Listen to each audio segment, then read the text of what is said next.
কারণের লক্ষণে পূর্ববৃত্তি পদটির প্রয়োজনীয়তা। অর্থাৎ যদি লক্ষণে পূর্ববৃত্তি শব্দটি না দেওয়া হতো তাহলে কারণের লক্ষণটি কী হতো? কার্য নিয়ত কারণম, অর্থাৎ যা কার্যের নিয়ত তাই হলো কারণ।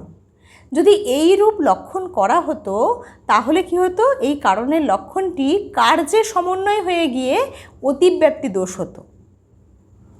তাহলে এই অতিব্যাপ্তি বারণের জন্যই অন্নং ভট্ট কারণের লক্ষণে পূর্ববৃত্তি পদটি দেওয়া প্রয়োজন বলেছেন।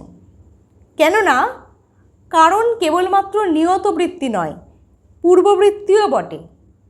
যা কার্যের নিয়ত পূর্ববৃত্তি তাই হলো কারণ।